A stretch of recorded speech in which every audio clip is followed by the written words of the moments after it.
American Jolommy. American Jolommy. Iṣu parada odiyan, àgbàdo parada odeko. The life of the Western girls.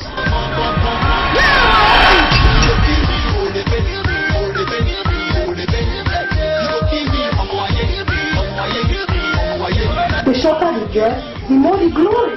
American Jolommy. American Jolommy.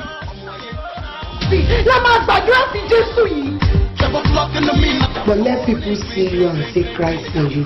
American Jolommy. American Jolommy. An extraordinary movie shot in the United States of America. Produced by Naughty Adesuba. Hello, America. Directed by Razak Ajao Araoso. American Jolommy.